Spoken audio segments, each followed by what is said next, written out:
오늘 저에게 주신 하나님의 말씀은 구약 성경 창세기 3장 15절 말씀입니다. 다 찾으셨으면 저희 함께 봉독하겠습니다. 내가 너로 여자와 원수가 되게 하고 내 후손도 여자의 후손과 원수가 되게 하리니 여자의 후손은 내 머리를 상하게 할 것이요 너는 그의 발꿈치를 상하게 할 것이니라 하시고 아멘. 기도하겠습니다. 하나님 아버지, 지난밤도 하나님의 은혜 가운데 저희를 보살피시고 오늘도 주님 앞에 나와 말씀과 기도로 이 하루를 시작하게 하신 은혜 감사드립니다. 특별히 주 예수께서 이 땅에 오신 그날을 저희들 기억할 때가 되어 또한 주님 앞에 이렇게 예배하는 저희들 되었사오니 아버지 하나님, 우리를 위하여 이 땅에 오신 아기 예수가 저희를 위하여 십자가를 지시고 죽으심을 언제나 기념하게 하시고 오직 주님 가신 그 길을 갈 수 있는 저희들 되도록 주여 은혜 내려 주옵소서. 간절히 바라옵고 예수님의 이름으로 기도하옵나이다. 아멘. 오늘은 여자의 후손이라는 제목으로 하나님 말씀 증거합니다. 저희가 이제 오늘은 성탄 전야가 있는 우리 크리스마스 이브이고 내일은 이제 성탄절이고요.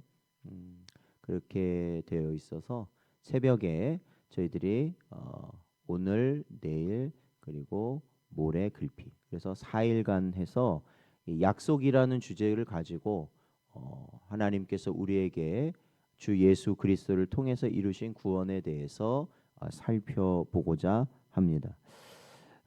오늘 이 말씀은 그 구원의 시작점이다라고 할 수 있습니다. 보통 우리가 이 성탄이라고 말을 하면 굉장히 아름답고 감동적인 이야기로 우리가 생각할 수 있습니다. 그러나 사실 성경은 이 성탄에 대해서 그 시작이 감동적이지도 않고 아름답지도 않다라는 겁니다. 왜냐하면 예수님께서 이 땅에 오신 성탄의 시작은 바로 인간의 실패 그리고 범죄 그리고 타락이라는 가장 어두운 현실에서 비롯된 것이기 때문입니다.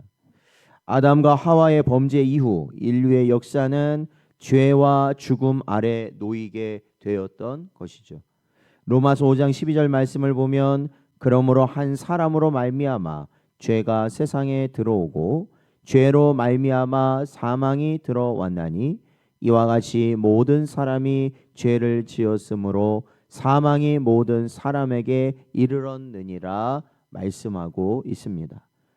바로 그러한 순간 죄로 인하여 모두가 죽을 수밖에 없는 비참한 가운데 있는 그 순간 하나님께서는 침묵하지 않으셨습니다.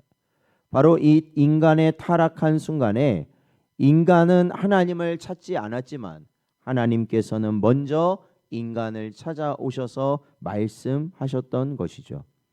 그리고 그 말씀이 바로 인류 역사상 최초의 복음, 원시 복음이라 불리는 바로 오늘 본문인 창세기 3장 15절의 약속을 주신 것입니다.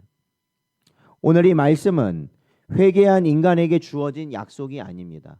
다시 한번 말씀드리지만 아담은 죄를 짓고 숨어버렸고 하와는 책임을 뱀에게 돌리는 그러한 상태였으며 인간은 철저히 하나님을 떠나 있었던 그러한 상황이었습니다. 창세기 3장 8절 말씀을 보니까 그들이 그날 바람이 불 때 동산에 거니시는 여호와 하나님의 소리를 듣고 아담과 그의 아내가 여호와 하나님의 낯을 피하여 동산나무 사이에 숨은지라 말씀하고 있습니다. 바로 이러한 지경이었다라는 것입니다. 그런데 하나님은 그들을 부르셨습니다. 찾으셨습니다. 찾아오셨다라는 것입니다. 그리고 분명한 것은 그들이 분명 죄를 지어 심판을 받아야 되는 그러한 상황임에도 분명한 약속을 주셨다라는 것입니다. 이는 구원이 인간의 결단에서 절대 시작되지 않는다라는 것을 여실히 보여주는 말씀입니다. 로마서 5장 8절 말씀을 보면 우리가 아직 죄인 되었을 때에 그리스도께서 우리를 위하여 죽으심으로 하나님께서 우리에 대한 자기의 사랑을 확증하셨느니라 말씀하고 있습니다. 성탄은 인간 스스로의 구원 가능성을 축하한 날이 아니라 사실은 전적으로 은혜에 근거한 하나님의 구원이 선포되는 날을 기념하는 것입니다. 성경은 일반적으로 혈통을 남자의 후손이라고 말을 합니다.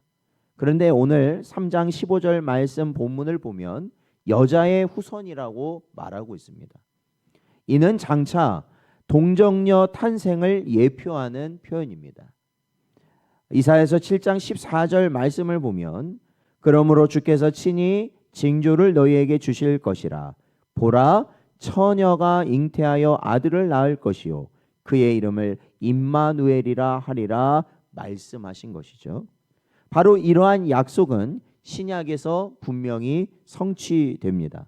마태복음 1장 22절 23절 말씀을 보면 이 모든 일이 된 것은 주께서 선지자로 하신 말씀을 이루려 하심이니 이르시되 보라 처녀가 잉태하여 아들을 낳을 것이요 그의 이름은 임마누엘이라 하리라 하셨으니 이를 번역한즉 하나님이 우리와 함께 계시다 함이라 말씀하고 있습니다. 그렇기 때문에 오늘 본문의 여자의 후손은 단순한 인물이 아니라 죄와 사탄을 멸하실 유일한 구속주이신 예수 그리스도를 말씀하고 있는 것입니다. 오늘 본문을 보면 두 가지 상처에 대해서 또한 말하고 있습니다. 사탄은 여자의 후손의 발꿈치를 상하게 할 것이라고 말하고 있는데 이는 그리스도의 고난과 십자가 죽음을 의미하는 것입니다. 이사야서 53장 5절 말씀을 보면 그가 찔림은 우리의 허물 때문이요 그가 상함은 우리의 죄악 때문이라. 그가 징계를 받음으로 우리는 평화를 누리고 그가 채찍에 맞음으로 우리는 나음을 받았도다 말씀하고 있습니다. 이러한 상처를 사탄은 예수님께 내었음에도 불구하고 여자의 후손은 결국 뱀의 머리를 상하게 할 것이다 라고 오늘 본문은 말씀하고 있습니다. 머리는 결정적 타격이며 완전한 패배를 의미하는 것입니다. 죽음을 의미하는 것이고 멸망을 나타내는 것이죠. 고린도전서 15장 55절 말씀을 보니까 사망아 너의 승리가 어디 있느냐 사망아 네가 쏘는 것이 어디 있느냐 말씀하고 있습니다. 예수님의 십자가의 죽음은 분명 세상이 보기에는 분명한 패배처럼 보였습니다. 왜냐하면 죽으셨기 때문에 그렇죠. 그것도 비참하게 죽으셨기 때문에 예수님이 패배하신 것처럼 보였습니다. 그러나 예수님은 죽으신 지 3일 만에 부활하심으로 인하여 완전한 승리를 이루신 줄로 믿습니다. 성탄은 이미 이 승리를 향한 구속사의 시작점이라는 것이죠. 바로 예수님이 십자가에서 죽으시고 3일 만에 부활하심으로 인하여 우리가 그토록 평생을 지고 가야 할 영원토록 지고 가야 할 사망의 권세를 이기신 그 시작이 바로 예수께서 이 땅에 아기 예수로 오신 바로 그 순간이 된다라는 것입니다. 예수님의 탄생은 평화의 선언이기 전에 바로 영적 전쟁의 선포라는 것을 우리는 기억해야 됩니다. 요한복음 12장 31절 말씀을 보면 이제 이 세상에 대한 심판이 이르렀으니 이 세상의 임금이 쫓겨나리라 말씀하고 있어요. 또한 성경은 분명히 말합니다. 요한일서 3장 8절 말씀을 보니까 죄를 짓는 자는 마귀에게 속하나니 마귀는 처음부터 범죄함이라. 하나님의 아들이 나타나신 것은 마귀의 일을 멸하려 하심이라 말씀하고 있습니다. 사랑하는 성도 여러분, 성탄은 단순히 우리가 세상의 평화, 기쁨을 나타내는 그러한 의미의 성탄이 아니라는 것이죠. 세상이 말하는 기쁨과 평화가 아니라는 것입니다. 성탄은 바로 사탄의 패배가 확정된 날이며 구속 전쟁의 승리가 역사 속에 나타나기 시작한 날, 바로 그 날이 바로 예수께서 이 땅에 오신 날이라는 겁니다. 사랑하는 성도 여러분, 성탄은 인간이 하나님께 가까이 간 날이 아닙니다. 성탄은 하나님께서 죄인에게로 직접 내려오신 날입니다. 요한복음 1장 14절에서 이렇게 말하죠. 말씀이 육신이 되어 우리 가운데 거하셨다라고 말하고 있습니다. 사람의 타락 직후에도 하나님은 언약을 포기하지 않으셨습니다. 여자의 후손 예수 그리스도께서 오심으로 그 약속은 확실하게 성취된 것입니다.